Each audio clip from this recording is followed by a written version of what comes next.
Hello student, this is DP Singh, faculty of zoology. सबसे पहले तो सभी लोगों को हैप्पी गुरु पूर्णिमा। और आज के दिन मैं अपने टीचर्स को भी नमन करता हूँ इस इम्पोर्टेंट डे पे।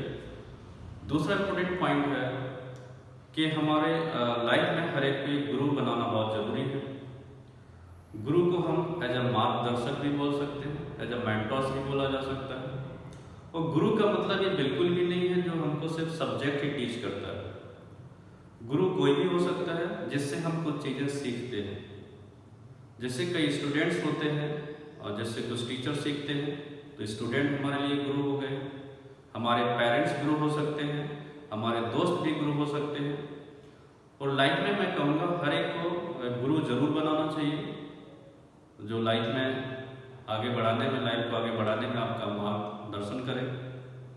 और दूसरा, जो बच्चे नीट का प्रिपरेशन कर रहे हैं तो उनको कॉन्फिडेंस रहना है, क्योंकि देखिए 30 सितंबर को डेट फिक्स हो चुका है नीट का। तो आपको बहुत ज़्यादा पैनिक नहीं लेना है। कई बच्चे बहुत पैनिक ले रहे हैं कि बहुत टाइम बढ़ गया है, तो आप उसको पॉजिटिवली लीजिए कि आपको जो और टाइम मिला है आप उसमें कितना बहुत अच्छा कर सकते हैं। तो इस चीज़ पे आपको फोकस करना, ज़्यादा से ज़्यादा रिवाइज कीजिए, पॉजिटिव रहिए, इन चीज़ों पे आपको जरूर ध्यान देना है। तो हम चालू करते हैं। देखिए another master question part NEET 2020 के लिए।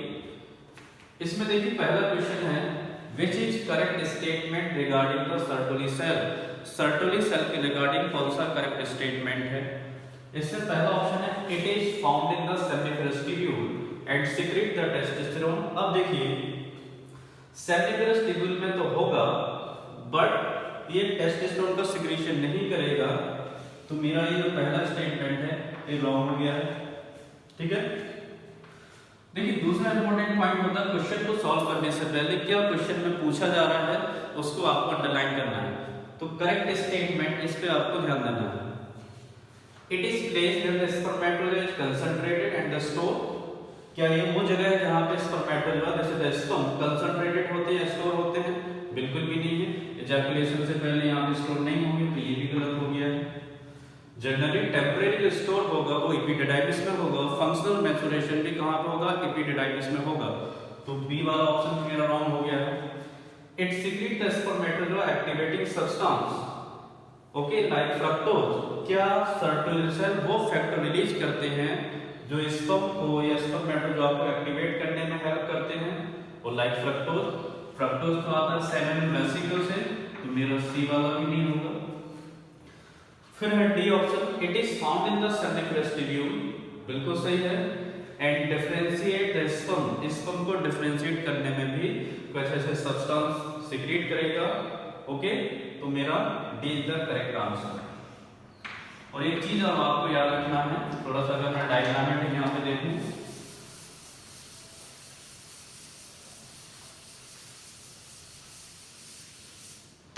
देखिए this is the Sertoli cells. अगर मैं this is the seminiferous tubule, ये मैंने सेमिफेरस ट्यूब्यूल लिया है। Seminiferous tubule, this is another seminiferous tubule, this is another seminiferous tubule. उसके अंदर this is the Sertoli cell, ये सर्टोली सेल। और सेमिफेरस ट्यूब्यूल के बिटवीन द सेमिफेरस ट्यूब्यूल जो स्पेस है, this is the interstitial space. यहाँ पे जो सेल्स होंगे this is the Leydig cell, ये लीडिंग सेल्स होते हैं।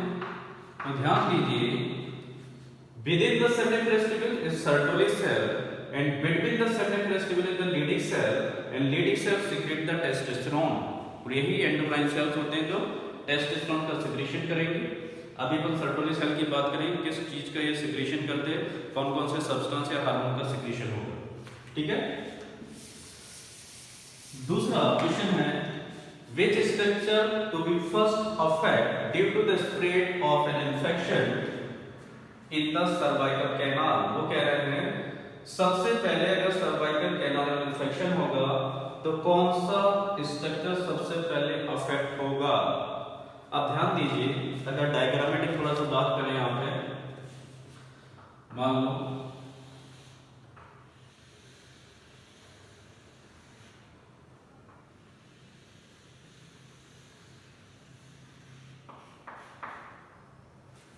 ये आपका फंडस पार्ट हो गया है, ये बॉडी पार्ट हो गया है, और ये वाला जो पार्ट होगा दिस इज द सर्विक्स, इस सर्विक्स हो गया। अब ध्यान दीजिए, अगर यहाँ पे सर्वाइकल कैनाल में कोई इन्फेक्शन होगा तो सबसे पहले कौन सा पार्ट अफेक्ट होगा, वो ये पूछना चाहते हैं कि वेजाइना। अब देखिए सर्विक्स का टुवर्ड द वेजाइना, सर्विक्स का वेजाइना की तरफ कुछ प्रोट्रूशन होता है, प्रोट्रूशन इस टाइप से कुछ प्रोट्रूशन निकलता है, and this is called fornix. इसके ऊपर क्या बोलेंगे, फॉर्निक्स। तो अगर सर्वाइकल कैनाल में सबसे पहले इंफेक्शन अगर होता है तो वो सबसे जो फर्स्ट स्ट्रक्चर होगा जो अफेक्ट होगा दिस इज द फॉर्निक्स। तो मेरा आंसर क्या हो गया, फॉर्निक्स। अब फैलोपियन ट्यूब तो होगा नहीं, क्योंकि फैलोपियन ट्यूब तो यहाँ पे आने वाला है, क्लाइटोरस भी नहीं होगा और फिमरी भी नहीं होगा, तो fornix is the correct answer. What is the fornix? It is the protrusion of the cervix into the vagina. Vagina की तरफ सर्विस के कुछ प्रोट्रूशन हो जाते हैं, प्रोट्रूशन मतलब कुछ स्ट्रक्चर बाहर निकलता है toward the vagina, this is called fornix. और वैसे भी यहाँ पे दो ओपनिंग होंगे, सर्विस के दो ओपनिंग होंगे, उस कैनाल के दो ओपनिंग होंगे सर्वाइकल कैनाल के, उसको अपन सर्विस का भी ओपनिंग बोल सकते हैं। एक होगा toward the body part of the uterus और एक होगा toward the vagina of the uterus. Toward the body part होगा this is the os internal, os internal, और toward the vagina this is the os external. ये आपको याद रखना। तो what is the os internal and os external? It is the opening of cervix, even अपन कह सकते हैं कैनाल का भी ओपनिंग है। एक होगा toward the body part this is the os internal, एक होगा toward the vagina part this is the os external. Clear? तो हमारा आंसर क्या होगा, फॉर्निक्स। और एक चीज और याद रखना, फॉर्निक्स हमारे ब्रेन में भी होता है, ओके, जो कि एक फाइबर थ्रेड होता है थैलेमस को कवर करने के लिए, ओके। तो ब्रेन में ही फॉर्निक्स है, यहाँ पर भी फॉर्निक्स है।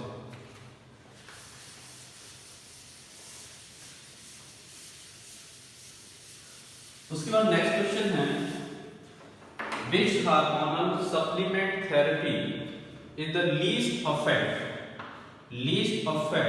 a female that has difficulty in ovulation?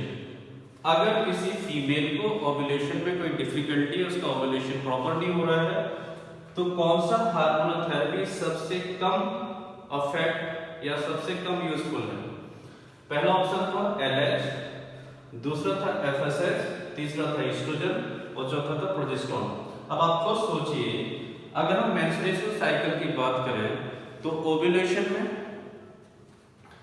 LH का भी जरूरत होगा पूरे मेंस्ट्रुएशन साइकिल में, एफएस का भी जरूरत होगा, एफएसएच का, और एस्ट्रोजन का भी जरूरत होगा, ठीक है। बट प्रोजेस्टेरोन का कोई ऐसा ज्यादा इफेक्टिव रोल नहीं है। मतलब अगर किसी फीमेल को ओव्यूलेशन का प्रॉब्लम है तो हम प्रोजेस्टेरोन अगर उसको दे देते हैं तो ज्यादा कोई उसका इफेक्टिव रोल नहीं है, ओके। तो ओव्यूलेशन का प्रॉब्लम एलएच की वजह से भी उसको अपन ठीक कर सकते हैं, एफएसएच थेरेपी से भी कर सकते हैं और एस्ट्रोजन थेरेपी से भी कर सकते हैं। क्योंकि देखिए एफएसएच का काम क्या है, this is the follicular stimulating hormone, follicle को स्टिमुलेट करने में हेल्प करेगा। LH this is the luteinizing hormone, और ल्यूटिनाइजिंग हार्मोन का काम क्या है, ये जनरली ओव्यूलेशन कराता है, this is the by the LH search, ठीक है। और ईस्ट्रोजन का काम क्या होगा, एंडोमेट्रियम की लाइनिंग को क्या होता है, बनाने का काम करेगा। तभी तो क्या होता है, जो प्रोलिफेरेटिव फेज था, it is also called the oestrogenic phase. ध्यान दीजिए, proliferative phase also called the oestrogenic phase because the oestrogen stimulate the mitosis division, mitosis division को स्टिमुलेट करेगा ईस्ट्रोजन, तो वहां के जो लाइनिंग होंगे वो रिवेल्ड होंगे, ठीक है। तो हमारा आंसर क्या होगा, D is the correct answer. इसका उतना ज्यादा इफेक्टिव रोल नहीं है, ठीक है। उसके नेक्स्ट क्वेश्चन है, which is not a water soluble vitamin? कौन सा विटामिन वाटर सॉल्युबल नहीं है? अब ध्यान दीजिए, पूरा vitamin B complex and vitamin सी,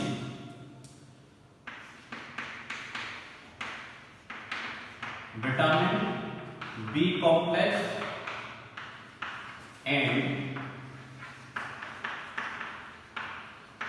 जो विटामिन सी होता है वो वाटर सॉल्युबल में अपन को रखना पड़ेगा, और कीड़ा ऐसा याद रखने के लिए, कीड़ा this is the fat soluble, fat soluble vitamin नहीं। अब देखिए बी कॉम्प्लेक्स में B1 होगा, B2 होगा, B3 होगा, B5 होगा, B6 होगा, ओके, B9 होगा, B7 भी होगा, B12 भी होगा, ओके। विटामिन सी भी है कि वाटर सॉल्युबल में आएगा। अगर मैं बात करता हूं ऑप्शन की, thiamine this is the B1, thiamine ये B1 है, वाटर सॉल्युबल है। एस्कॉर्बिक एसिड विटामिन सी है, वाटर सॉल्युबल है। राइबोफ्लेविन विटामिन B2 है, okay. Riboflavin also called the lactoflavin, और विटामिन जी भी बोला जाता है, लैक्टोफ्लेविन और vitamin G, okay. Tocopherol, tocopherol this is the vitamin E, tocopherol को बोलेंगे विटामिन ई, और विटामिन ई को मैंने क्या बोला, this is the fat soluble, fat soluble है। तो क्वेश्चन क्या था, which is not the water soluble, answer मेरा क्या होगा, D is the correct answer. Clear. बाकी विटामिन के भी नाम मैंने बता दिए। विटामिन के को बोलते हैं मेरिडियन या फाइलोक्विनोन, विटामिन ए को बोलते हैं टोकोफेरॉल। विटामिन डी के देखिए अलग अलग फॉर्म होंगे, कैल्सिफेरॉल बोल सकते हैं इसको, विटामिन ए रेटिनॉल और डी हाइड्रोरेटिनॉल, ठीक है। तो ये विटामिन से क्वेश्चन था।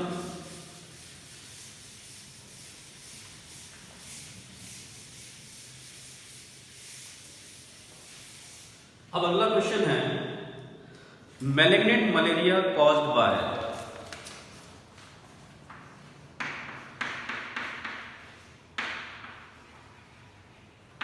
मैलिग्नेंट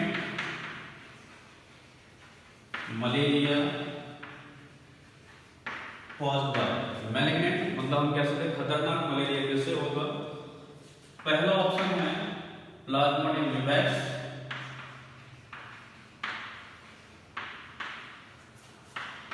या अपन कह सकते हैं उसको वाइवैक्स, विवैक्स और वाइवैक्स। बी होगा प्लाज्मोडियम ओवैल,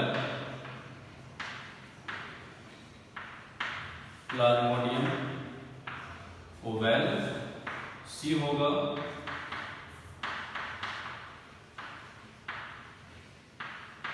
प्लाज्मोडियम मलेरी या मलेराई, और डी होगा आपका प्लाज्मोडियम फैल्सीफेरम, ओके। तो देखिए मलेरिया के टाइप्स कह सकते हैं, plasmodium vivax, ovale, malariae, falciparum. तो मैलिग्नेंट जो मलेरिया है this is the falciparum. Falciparum के दूसरे भी नाम है, it is also called the black water fever, it is also called the aestivo autumn fever, it is also called the brain fever या cerebral malaria भी उसको बोल सकते हैं। अब देखिए ये वाला जो मलेरिया है vivax, ovale and falciparum, this is the tertian. Tertian का मतलब होगा फीवर रिकर्स आफ्टर 48 आवर्स, हर एक 48 घंटे के बाद इसमें फीवर क्या होगा, रिपीट होगा, that's why it is called tertian, ठीक है। और मलेरिया जैसे द क्वार्टन मलेरिया है, इसमें 72 घंटे के बाद क्या होगा, फीवर रिपीट होगा। So this is the quartan malaria. And बाकी की जो 3 मलेरिया टर्शियन मलेरिया है, एक क्वेश्चन काफी बार पूछा भी गया है कि which is the following malaria the quartan, तो आपको मलेरिया आंसर लगा देना है, ओके। अब आप इसमें भी देखिए, अगर क्वेश्चन ऐसा पूछा जाए in which malaria the incubation period is longest, किस मलेरिया का जो इंक्यूबेशन पीरियड होगा वो सबसे लॉन्ग होगा, तब आप सोचिए, तब आपको आंसर क्या लगाना है। आपको जो जिसमें जो बुखार होगा वो ज्यादा दिन के बाद आएगा, उसका इंक्यूबेशन पीरियड ज्यादा होगा, तो आंसर क्या होगा उस टाइम पे मेरा मलेरिया होगा, ठीक है। उसके बाद नेक्स्ट क्वेश्चन है, how many of the following event occurs before the ovulation during the menstruation cycle.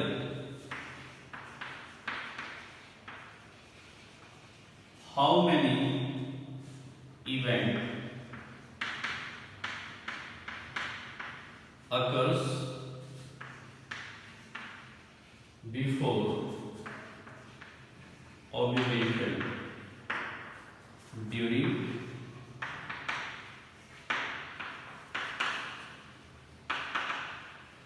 menstrual cycle. Okay, अब इसमें पहला जो इवेंट लिखा गया है, पहले अपन स्टेटमेंट देखते हैं। Formation of corpus luteum, formation of corpus luteum, corpus luteum form होगा। बी स्टेटमेंट है, it is not the option, B statement है FSH and LH surge. C option है आपका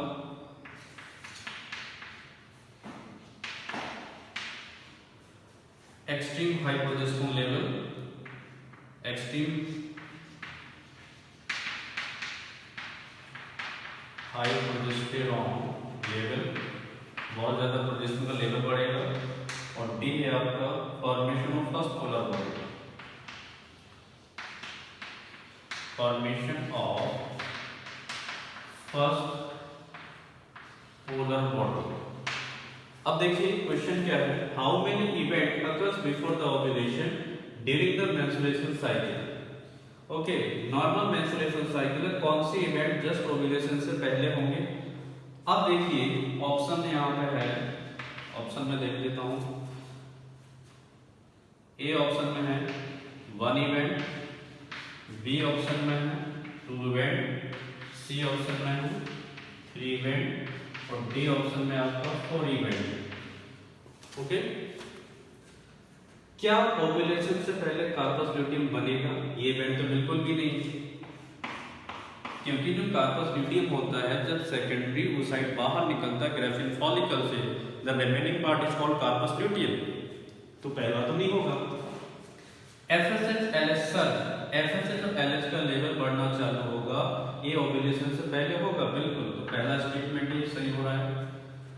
एक्सट्रीम हाई प्रोजेस्टेरोन, क्या प्रोजेस्टेरोन का level बहुत ज्यादा हो जाएगा? अब देखिए प्रोजेस्टेरोन, आप तो सोचिए प्रोजेस्टेरोन का जो सोर्स है, प्रोजेस्टेरोन कहां से? और कार्पस ल्यूटियम से, और कार्पस ल्यूटियम तो कब बनेगा? ओव्यूलेशन के बाद बनेगा, तो मेरा ये स्टेटमेंट भी गलत हो गया। ओव्यूलेशन से पहले प्रोजेस्टेरोन लेवल बिल्कुल भी नहीं होता है ज्यादा।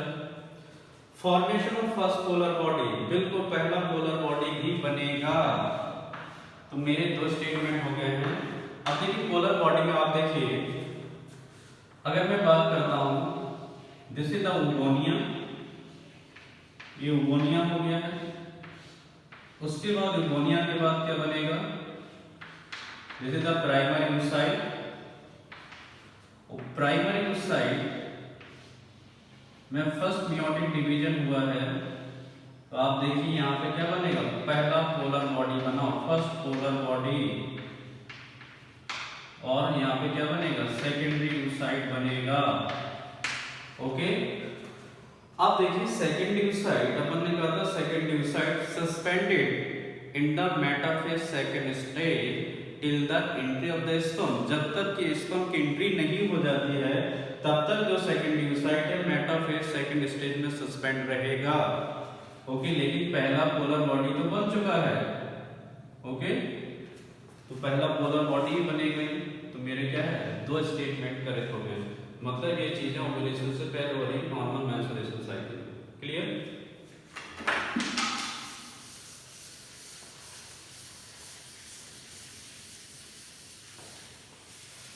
उसका नेक्स्ट क्वेश्चन है, how many second polar body will be formed during the ovulation in the 25 years old virgin female, okay, in which the menses start at the age of 13 years. Okay, important questions है, conceptual question है।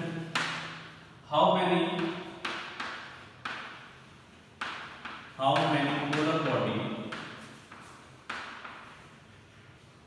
polar bodies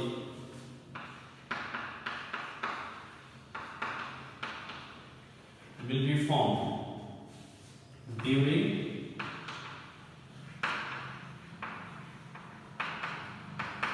oogenesis in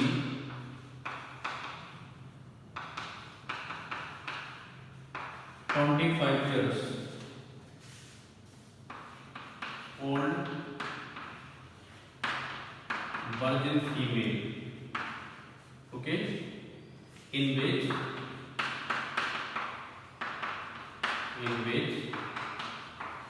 menses start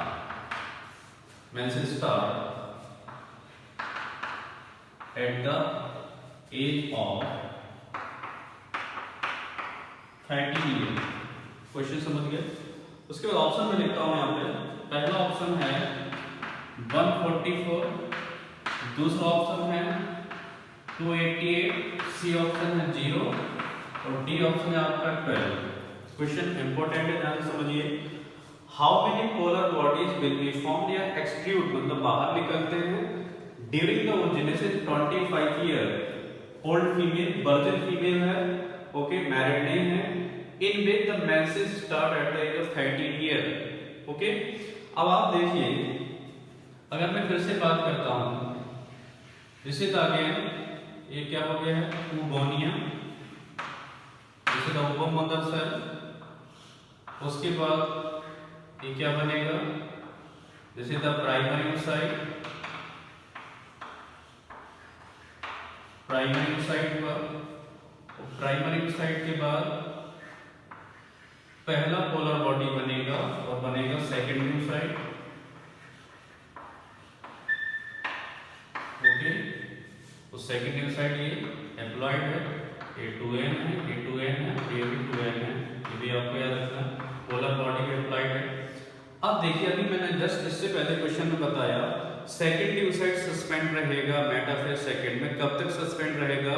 जब तक कि sperm की entry नहीं होती है, और जैसे ही स्पर्म यहाँ पे एंटर करेगा सेकेंडरी oocyte में क्या होगा, सेकेंड नियोनेट डिवीजन स्टार्ट होगा और दूसरा पोलर बॉडी बनेगा, और क्या बनेगा, जैसे द ओवम, क्लियर, ये भी एप्लॉइड है और ओवम भी एप्लॉइड है। अब आप खुद सोचिए, वर्जिन फीमेल है, और वर्जिन फीमेल है मतलब स्पर्म का तो एंट्री का तो कोई बात ही नहीं है, नॉर्मल oogenesis चल रहा है, तो क्या सेकेंड पोलर बॉडी बनेगी? क्या एक भी सेकेंड पोलर बॉडी नहीं बनेगा, तो 0 इज द करेक्ट आंसर।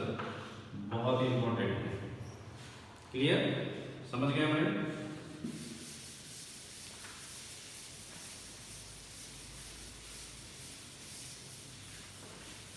उसका नेक्स्ट क्वेश्चन है, if both ovaries are remove, अगर दोनों ओवरी को रिमूव कर दिया जाए in an adult female, then which statement is correct regarding this condition, okay, ये भी important question है।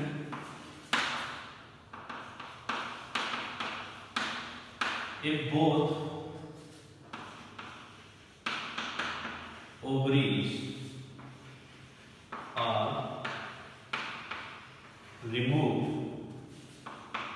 in an adult female, then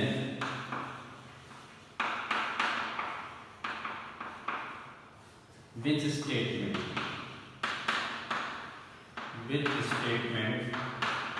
is correct, okay. तब कौन सा स्टेटमेंट करेक्ट होगा? पहला ऑप्शन है, देखिए इसके अंदर ओलिगोमेनोरिया,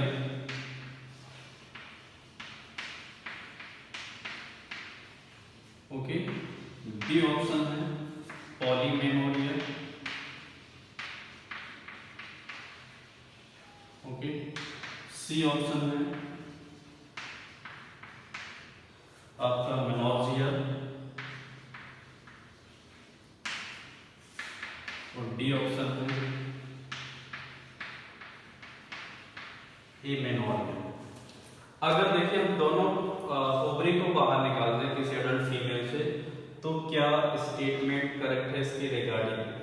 अब देखिए, ओलिगोमेनोरिया का अगर हम जनरली बात करें, ओलिगो का मतलब होता है कब, तो अगर किसी फीमेल को टाइम से पहले मेंसेस, जैसे मान लो 28 डेज का मेंस्ट्रुएशन साइकिल है, किसी फीमेल को 20 दिन का हो गया, किसी को 21 दिन का हो गया, उससे क्या होगा, टाइम ड्यूरेशन कम हो गया है, टाइम ड्यूरेशन भी कम जाएगा और ब्लड का जो रिलीज होता है मेंसेस जो ब्लड होता है उसका अमाउंट भी कम होगा। This is called oligomenorrhoea.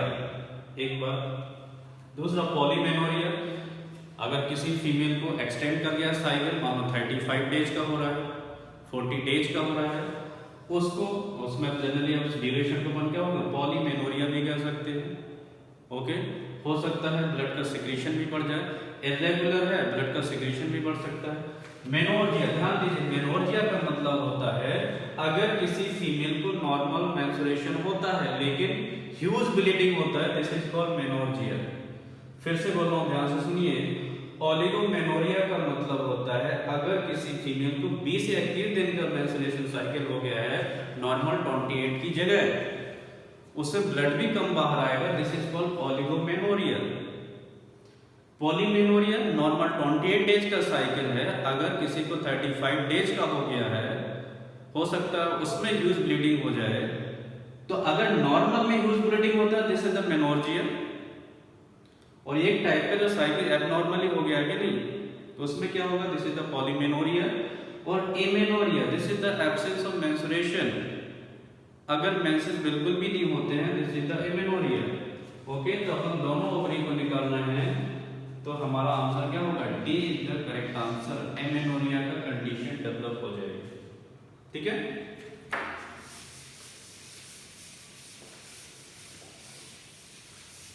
उसके बाद देखिए अगला क्वेश्चन है मैच द कॉलम। ये भी काफी इंपॉर्टेंट क्वेश्चन है, मैच द कॉलम।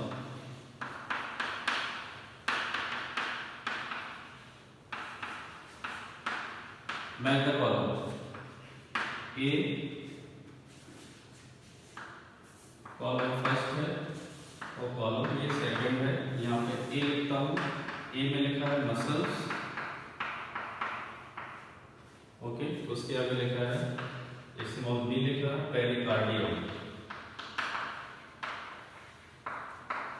पेरिकार्डियम, उसका बी लिखा है यहाँ पे muscle fibre, muscle fibres, okay, sorry small a है यहाँ पे, स्मॉल बी होगा पेरिमाइसियम, पेरिमाइसियम हो गया ये। उसके बाद कैपिटल सी यहाँ पे फेसिकुलाई है, फेसिकुलाई, ओके, स्मॉल सी है एपिमाइसियम है, एपिमाइसियम। उसके बाद आपका डी है यहाँ पे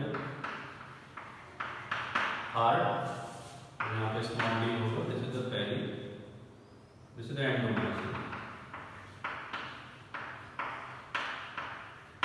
अब देखिए कौन किसके साथ मैच करेगा, ये तो अपन देख लेते हैं। मसल्स के साथ क्या मैच करेगा, मसल फाइबर के साथ क्या मैच करेगा, फेसिकुलाई के साथ, और हार्ट के साथ क्या मैच करेगा। उससे पहले आप थोड़ा सा हम डायग्राम देख लें, बहुत ही इंपॉर्टेंट है। देखिए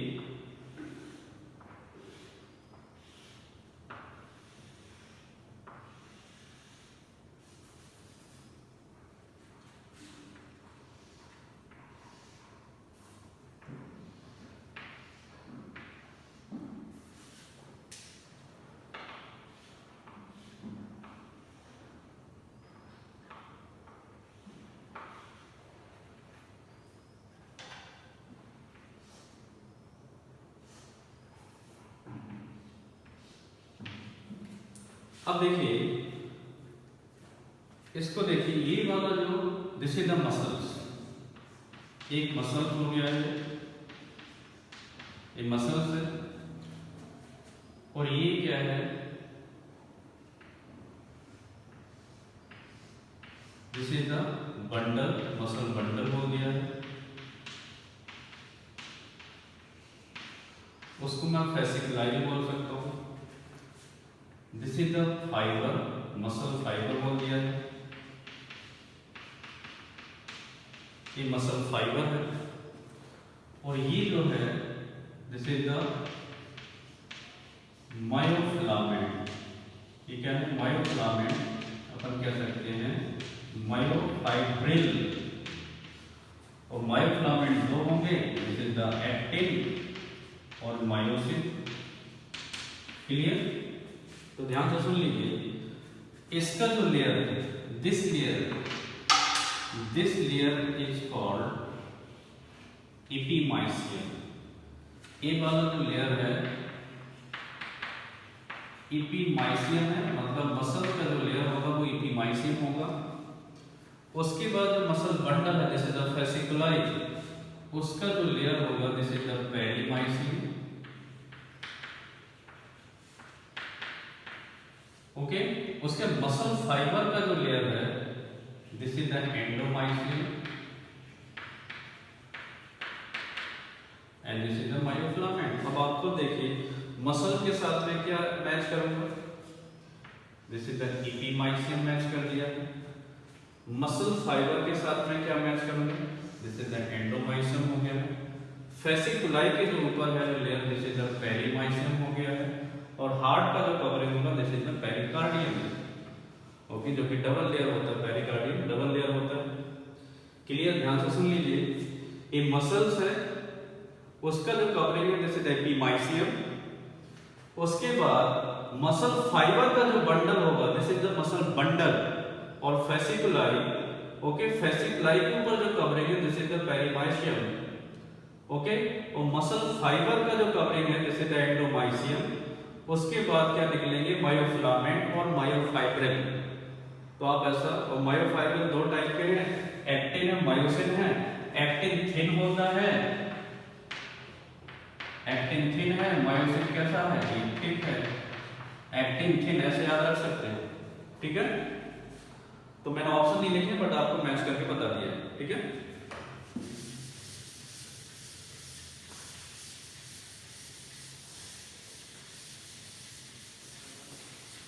इसका नेक्स्ट क्वेश्चन है, part of the pia matter which is merge with the ventricle of the brain is called. ये भी इंपॉर्टेंट है। पार्ट ऑफ पाया मैटर, पार्ट ऑफ पाया matter which is merged with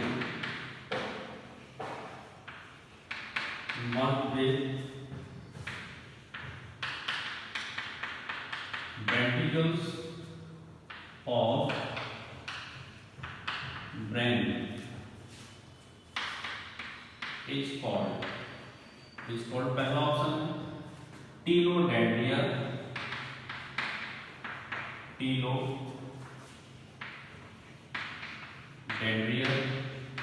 B option है टीला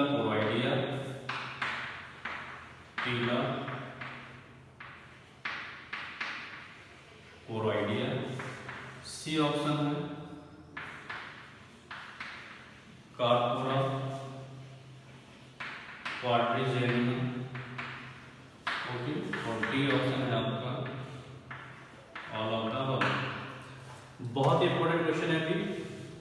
part of the pia matter, देखिए पाया mater this is the meninges of the brain. Brain का मेनिंजेस है, 3 मेनिंजेस होंगे याद रखने के लिए, दिया और पाया। ओके, अगर मैं बाहर से अंदर की तरफ चलता हूँ, this is the dura mater, this is the arachnoid mater and this is the pia mater. सबसे अंदर वाला पाया मैटर है, मिडिल वाला अरेक्नॉइड मैटर है, बाहर वाला डीरा मैटर है। ये टफेस्ट माना जाता है। देखिए अरेक्नॉइड का मतलब this is the spider web layer, arachnida, okay, इसलिए नाम आया अरेक्नॉइड मैटर। और pia mater this is also the tender layer, okay, क्योंकि जस्ट ब्रेन के ऊपर जो सबसे अंदर वाला जो लेयर है this is the pia mater. अब ध्यान दीजिए, यहाँ पे अगर मैं बात करता हूं,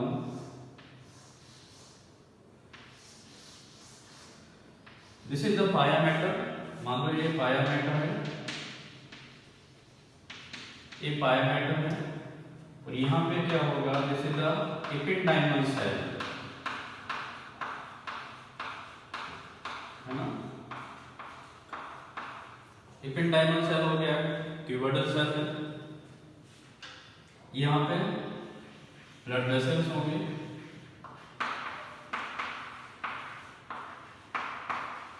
ब्लड वेसल्स हो गए। अब फर्दर क्या होगा, यहाँ पे ग्रुप बनना चालू होगा, टाइप से ग्रुप चालू होगा।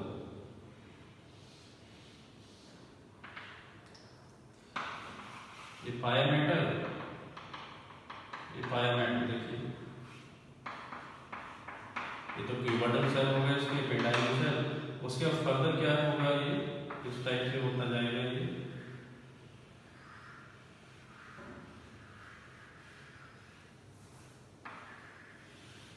यहाँ पे एक ब्लड वेसल भी एंटर करेंगे। This is the blood vessels, blood vessels आ रहे हैं। This interstitial is called as the choroid plexus। एक choroid plexus है, तो ध्यान दीजिए choroid plexus actually this is the capillaries. choroid plexus किसके साथ बन रहा है, कैपिलरीज के साथ बन रहा है, और ये पाया मेटल लेयर हो गया है। और choroid plexus क्या सीक्रेट करता है, this is the CSF, cerebrospinal fluid। तो ये पूरा जो स्ट्रक्चर होता है दिस इज कॉल्ड टीलोकोराइडिया। इसको अपन क्या बोलेंगे, टीलोकोराइडिया। ओके, और थर्ड और फोर्थ वेंट्रिकल के बीच इस टाइप का स्ट्रक्चर तैयार होता है, ये आपको याद रखना है। ठीक है,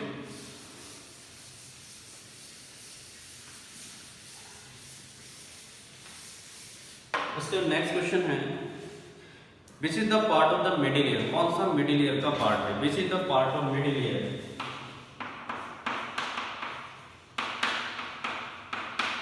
which is the part of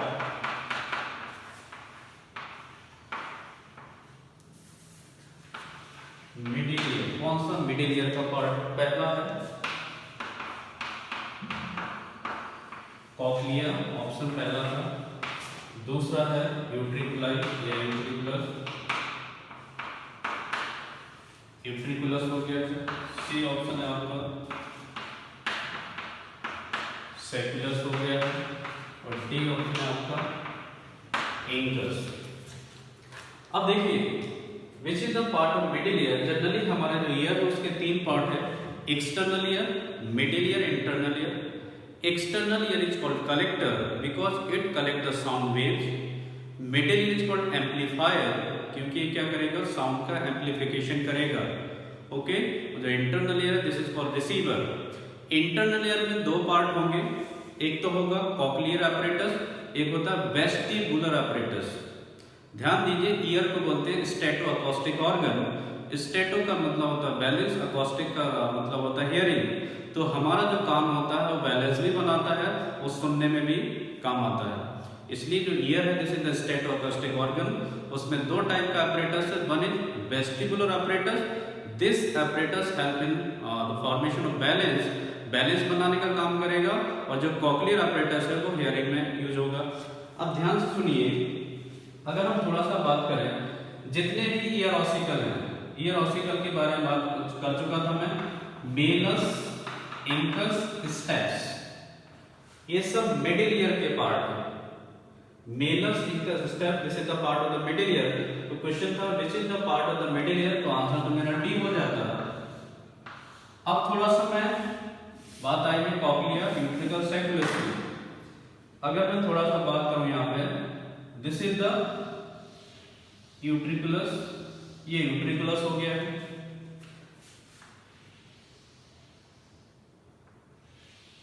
this is the semi circular canal, ये सेमी सर्कुलर कैनाल है। ये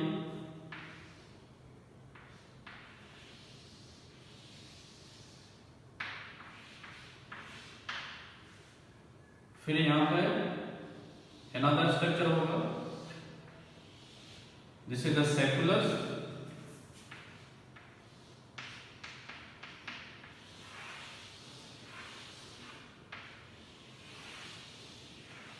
तो आप देखिए ये वाला जो apparatus है, this apparatus is called vestibular apparatus। इस वाले पार्ट को अपन ने क्या बोला है, this is the vestibular apparatus हो गया ये। और ये वाला जो पार्ट है this is the cochlear apparatus। Actually ये हियरिंग में काम करता है। अब बहुत ही इंपॉर्टेंट पॉइंट है, ये यूट्रिकुलस एक सेक्युलस है, आपस में डक्ट से कनेक्ट होंगे। This duct is called ductus endolymphaticus. Ductus endolymphaticus बहुत इंपॉर्टेंट है। तो किस किस के बीच है? यूट्रिकुलाइट सेकुलस के बीच है, इनको ऑटोलिथ ऑर्गन भी बोलते हैं। और कॉक्लिया और आपका किसके सेकुलस के बीच भी डक्ट है। This is the ductus reuniens. Ductus reuniens बहुत इंपॉर्टेंट है, तो याद रखना डक्टस रीयूनियन किस किस के बीच है? सेकुलाई और कॉक्लिया के बीच हो गया है। डक्टस एंडोलिम्फेटिकस किस किस के बीच है? यूट्रिकुलाइट सेकुलस के बीच है। This is the otolith organ. इनके अंदर एक सेंसरी स्ट्रक्चर होगा, दिस इज कॉल्ड मैकुला। ठीक है। फिर अगर हम इसका टीएस कट करके देखते हैं, ध्यान दीजिए, अगर हम इसका टीएस कट करके देखते हैं कॉक्लिया का, तो अपन को 3 कैविटी दिखाई आते हैं, scala vestibuli, scala media, scala tympani. Okay, जैसे अगर मैंने कट करके देखा तो 3 cavity, scala vestibuli, scala media and scala tympani. इसके अंदर पेरिलिम्फ होगा, इसके अंदर भी पेरिलिम्फ होगा, इसके अंदर एंडोलिम्फ होगा। अब एक और बच्चों को कंफ्यूजन होता है कि what is the bony labyrinth and what is the membranous labyrinth. ध्यान दीजिए, जैसे अगर मैं बात करूं, ये एक पेन है, this is the bony structure, this is the bony labyrinth. और labyrinth this is the maze like structure होता है, MAZE, this is the coil, this is the main structure. तो हमने क्या किया, इसको कॉइल कर दिया इस टाइप से। अब ये बोनी लेबिरिंथ है, बोनी के अंदर भरा हुआ है पेरिलिम्फ, बोनी के अंदर क्या भरा हुआ है? पेरिलिम्फ भरा हुआ है। उसके अंदर इसके बाद जो लीड होगा, ध्यान दीजिए, जो लीड होगा, मैंने लीड को बाहर निकाला है, this is the membranous labyrinth. क्या होगा वो? Membranes labyrinth. और उस लीड के अंदर जो एक भरा होगा, दिस इज द एंडोलिम्फ। फिर से सुनिए, ये जो टफ कोट है, this is the bony labyrinth, इसके अंदर एक फ्लूइड भर दिया है, दिस इज द पेरिलिम्फ। उसके बाद क्या किया है मैंने, एक लीड है, लीड को क्या बोला है मैंने? Membranes labyrinth. और उस लीड के अंदर जो इंक भरा होगा, दिस इज द एंडोलिम्फ। ठीक है, ये आपको याद रखना है। बाकी यहाँ पे क्या होगा, ये मेम्ब्रेन होगा, यहाँ पे मेम्ब्रेन होगा, this is the reasons membrane. Okay, this is the basilar membrane. यहाँ पे क्या होगा, एक थिकनिंग पार्ट होगा, this is the organ of Corti, जिससे देता है सुनाई। ओके, यही एक हियरिंग स्ट्रक्चर होता है ऑर्गन ऑफ कॉर्टाई। तो आपको ये भी क्वेश्चन पूछा जाता है, कौन से चैप्टर किस मेम्ब्रेन के थ्रू सेपरेट होते हैं, ये भी आपको याद रखना है। तो बहुत सारी चीजें मैंने बता दिया है। ठीक है,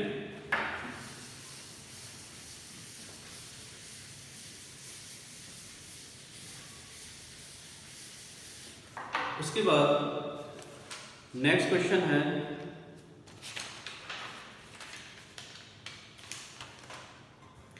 hyaluronic acid found in. Hyaluronic acid किस में प्रेजेंट होगा? Perilymph and scala vestibuli, endolymph and scala media. Okay, fluid of the posterior eye chamber. और चौथा ऑप्शन होगा in thyroglobulin. Okay, hyalo question लिख देता हूं। क्वेश्चन है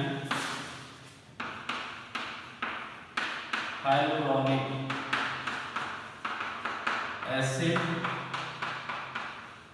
प्रेजेंट इन। पहला ऑप्शन है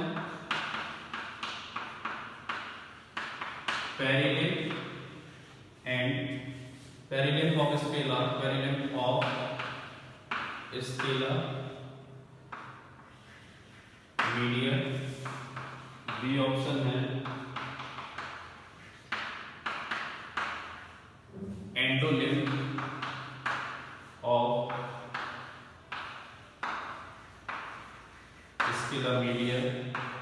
सी है fluids of posterior chamber of eye. और आपका डी है इन थायरोग्लोब्यूलिन। ओके, अब ये तो अभी मैं बता चुका हूँ, ये दो तो बिल्कुल भी नहीं होंगे। ओके, और थायरोग्लोब्यूलिन जनरली क्या होता है, उसमें टायरोसिन जो अमीनो एसिड था वहाँ पर रेसिड्यू थे। अपन ने थायराइड ग्लैंड के बारे में बात किया था वहाँ पर, तो C is the correct answer. अब पोस्टीरियर चैम्बर की थोड़ा सा हम बात करें। देखिए, मान लो दिस इज आई बॉल, एक कॉर्निया हो गया है, आई के 3 कोट थे, दिस इज द स्क्लेरा, उसके बाद जो दूसरा कोट है दिस इज द कोराइड, एक कोराइड हो गया है। कोराइड का जो पीछे वाला पार्ट है जो थिन है, आगे क्या होगा, थिक होके तो स्ट्रक्चर बनाएगा।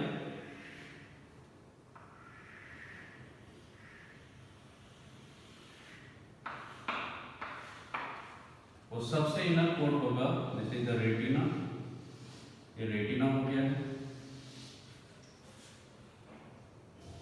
यहाँ पे लेंस होगा, this is the suspensive ligament, this is the iris. Okay, अब ये वाला जो चैम्बर है, this chamber is called vitreous chamber. Posterior chamber है ना, posterior chamber of the I, this is the posterior chamber. Okay, this is the anterior chamber, this is the aqueous chamber. Aqueous chamber है, इसके अंदर जो fluid होगा this is the aqueous humour, इसके अंदर जो फ्लूइड होगा this is the vitreous humour. वो विट्रस ह्यूमर जो होता है वो जेली के जैसा होता है। It regulate the shape of the eyeball, eyeball के शेप को मेंटेन करने का काम करेगा। ओके, उसके बाद एक्वस ह्यूमर जो वाटरी होता है, ठीक है, ये सीलियरी बॉडी हो गया है, ये आइरिस हो गया है, इसके कुछ मसल्स होंगे, इससे क्या होंगे, ये suspensive ligament, this is the zonules, जिसको अपन क्या बोलते हैं, जोन्यूल्स या जोनियम ऑफ जिन और सस्पेंसिव लिगामेंट। तो पोस्टीरियर चैम्बर की बात कर रहे थे, यहाँ पे हाइलोरोनिक एसिड ज्यादा होगा, तो C is the correct answer. Okay, तो these are the some important master questions. Okay, बाकी अपन नेक्स्ट क्लास में बात करेंगे कुछ क्वेश्चंस की इंपॉर्टेंट। Thank you.